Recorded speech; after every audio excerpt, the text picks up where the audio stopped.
नमस्कार दोस्तों, YouTube channel Ravi LLB में आपका स्वागत है। आज की वीडियो में हम मुस्लिम विधि के महत्वपूर्ण टॉपिक निकाह के विषय में जानकारी देने वाले हैं और ये वीडियो बहुत ही महत्वपूर्ण है क्योंकि इससे संबंधित क्वेश्चन आपको LLB, LLM, UPSC, PCSJ, higher judicial service सहित तमाम प्रतियोगी परीक्षाओं में क्वेश्चन पूछे जाते हैं। तो वीडियो को अंत तक देखिए और यदि अभी तक आपने हमारे चैनल को सब्सक्राइब नहीं किया है तो चैनल को सब्सक्राइब कर लीजिए और बेल नोटिफिकेशन को प्रेस कर लीजिए ताकि लॉ से रिलेटेड नए वीडियो मिले आपको सबसे पहले। तो आइए शुरू करते हैं। मुस्लिम विधि में निकाह क्या है? मुस्लिम संप्रदाय में विवाह को निकाह के नाम से जाना जाता है।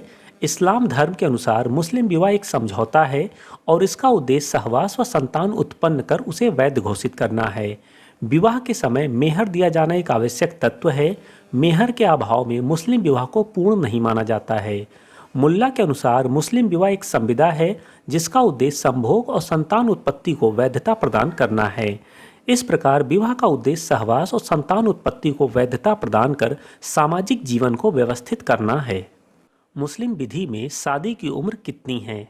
इस्लाम में युवा अवस्था में पहुंचने के बाद शादी की जा सकती है। हालांकि इस्लाम में शादी करने की कोई सर्वोत्तम आयु निर्धारित नहीं है। मुस्लिम पर्सनल लॉ के तहत मुस्लिम महिला की विवाह की आयु 15 वर्ष से अधिक मानी जाती है। मुस्लिम धर्म के अनुसार युवावस्था प्राप्त करने के बाद अपनी इच्छा और सहमति से लड़की अपने पसंद के व्यक्ति के साथ शादी कर सकती है। मुस्लिम विधि में निकाह कितने प्रकार के होते हैं? मुस्लिम विधि में निकाह 4 प्रकार के होते हैं: मान्य निकाह, मुता निकाह, फासिद निकाह और बातिल निकाह। और ये निकाह जो होते हैं इस पे एक पेपर मिलता है, निकाहनामा जिसे कहते हैं। निकाहनामा इस्लामिक विवाह का एक अनुबंध पेपर होता है और ये एक ऐसा दस्तावेज है जिसमें निकाह की शर्तें, विवाह के पक्षकारों के व्यक्तिगत विवरण, मेहर की रकम और गवाहों के नाम पते दर्ज किए जाते हैं। निकाह के दौरान दूल्हा और दुल्हन निकाहनामा पर हस्ताक्षर करते हैं और ये मैरिज सर्टिफिकेट के रूप में निकाहनामा काम करता है।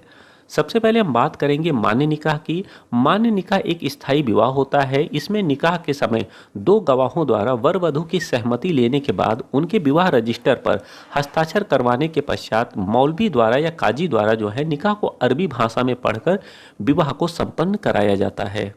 मान्य निकाह के आवश्यक तत्व व शर्तें। मान्य निकाह में पक्षकार वयस्क एवं स्वस्थचित होने चाहिए।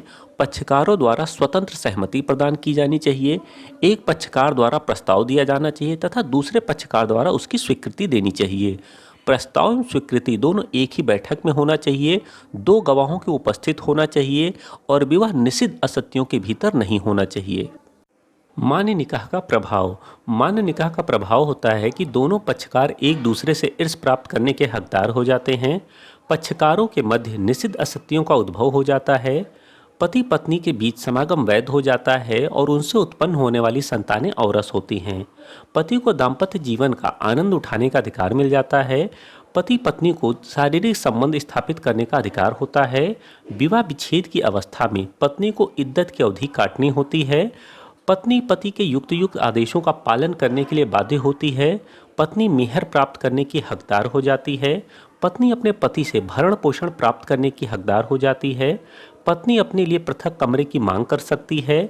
पति की यदि एक से अधिक पत्नियां हों तो वे समान व्यवहार की अपेक्षा कर सकती है तथा उचित आधारों पर पत्नी विवाह विच्छेद कराने की हकदार हो जाती है। मुस्लिम धर्म में मुतह विवाह क्या होता है? मुतह का शाब्दिक अर्थ खुशी, मजा या लाभ होता है। ये कॉन्ट्रैक्ट मैरिज है। मुतह विवाह में किसी व्यक्ति का विवाह मुस्लिम स्त्री के साथ अस्थायी होता है। मुतह विवाह में विवाह की अवधि व मेहर की राशि निश्चित होना आवश्यक है। ये एक निश्चित अवधि जैसे 1 दिन, 1 सप्ताह, 1 साल या इससे अधिक समय के लिए होता है। मुतह विवाह का रिवाज केवल शिया मुसलमानों में है। मुतह विवाह से उत्पन्न बच्चों को पिता की संपत्ति पर अधिकार होता है लेकिन पत्नी को पति की संपत्ति पर कोई अधिकार नहीं मिलता है। मुतह निकाह का कॉन्ट्रैक्ट पूरा होने पर औरत को इद्दत पूरी करनी पड़ती है। इद्दत 4 महीने 10 दिन की उस अवधि का नाम है जिसमें औरत एकांतवास में किसी भी मर्द की छाया से परे समय गुजारती है। इद्दत के बाद औरत दूसरे पुरुष के साथ निकाह कर सकती है। मुतह निकाह के आवश्यक तत्व। मुतह निकाह में सहवास की अवधि निश्चित होनी चाहिए। यदि मेहर तय है और अवधि तय नहीं है तो यह स्थायी विवाह का रूप ले लेता है और यदि इसी के साथ यदि मेहर तय नहीं हो तो ऐसे विवाह को शून्य माना जाता है और ये बातिल निकाह माने जाते हैं। मुस्लिम विधि में फासिद निकाह क्या है? फासिद निकाह वे निकाह होते हैं जिसमें कुछ इस्लामिक नियमों का उल्लंघन होता है। इसे अनियमित विवाह भी कहते हैं। मुस्लिम लॉ के तहत कानूनों का उल्लंघन करके किए गए विवाह को फासिद विवाह कहा जाता है। फासिद विवाह आरंभ में एक वैध विवाह नहीं होता है। हालांकि इस्लाम में इस प्रकार के विवाह को अनियमितताओं को दूर करके इसे वैध बनाया जा सकता है। अनियमित विवाह की धारणा को केवल सुन्नी कानून के तहत मान्यता प्राप्त है, क्योंकि सिया विधि के तहत अवैध विवाह और वैध विवाह के बीच कोई मध्य मार्ग नहीं प्रदान करता है। फासिद निकाह के आवश्यक तत्व: विवाह गवाहों की अनुपस्थिति में किया गया हो, विवाह पांचवी पत्नी के साथ किया गया हो, विवाह एक ही समय में एक से अधिक पति के साथ किया गया हो, विवाह इद्दत की अवधि के दौरान किया गया हो, विवाह किसी अन्य धर्म की स्त्री के साथ किया गया हो, विवाह अवैध संभोग वाला हो, विवाह गर्भवती स्त्री से किया गया हो, विवाह हज तीर्थ यात्रा के दौरान किया गया हो, विवाह तलाक के पश्चात किया गया पुनर्विवाह आदि। यदि इन तत्वों को अस्थायी प्रतिषेध भी कहा जाता है, इन अस्थायी प्रतिषेधों को कुछ औपचारिकताओं के पूर्ण होने पर इसे दूर किया जा सकता है। उदाहरण के लिए पांचवी पत्नी के साथ किया गया विवाह उस समय मान्य हो जाता है जब प्रथम 4 पत्नियों में से किसी एक को तलाक दे दिया जाता है या उससे विवाह विच्छेद हो जाए, तो ऐसी स्थिति में पांचवी पत्नी के साथ किया गया निकाह वैध हो जाता है। फासिद निकाह के विधिक परिणाम: फासिद निकाह के विधिक परिणामों को 2 भागों में बांटा जा सकता है। पहला है विवाहोत्तर सहवास से पूर्व और दूसरा है विवाहोत्तर सहवास के पश्चात।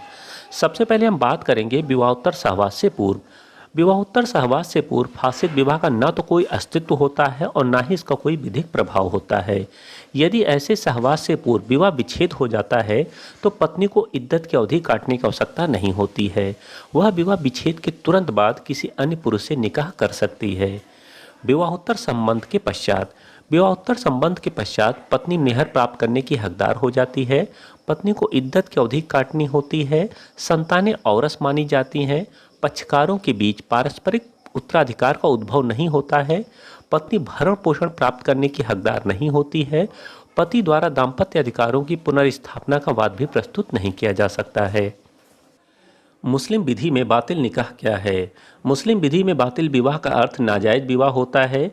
ये वे विवाह होते हैं जिसमें इस्लामी कानूनों की कोई ज़रूरी शर्तें पूरी ना हुई हों। ऐसे विवाह कानूनी तौर पर जायज़ नहीं माने जाते हैं। मिसाल के तौर पर अगर दूल्हा और दुल्हन का कोई करीबी रिश्ता हो तो वे शादी जायज़ नहीं मानी जाती है। बातिल निकाह के परिणाम: बातिल विवाह आरंभ से ही शून्य होता है। ऐसे विवाह का कोई विधिक प्रभाव उत्पन्न नहीं होता है। पक्षकारों के बीच किसी प्रकार के अधिकार एवं कर्तव्य भी उत्पन्न नहीं होते हैं। ऐसे विवाह से उत्पन्न संतानें नाजायज़ मानी जाती हैं। इसीलिए बातिल विवाह का मुस्लिम विधि में कोई अस्तित्व नहीं है। बातिल निकाह के कुछ महत्वपूर्ण उदाहरण: रक्त से घनिष्ठ रूप से संबंधित पक्षों के बीच विवाह, आत्मीयता के कारण निषिद्ध विवाह, पालक माँ या पालक बहन के साथ विवाह, अपनी माँ की बहन से शादी करना शून्य विवाह अर्थात बातिल निकाह कहलाता है। उम्मीद करते हैं आपको ये हमारा वीडियो पसंद आया होगा। यदि वीडियो पसंद आया तो वीडियो को लाइक करें, शेयर करें और कमेंट करें।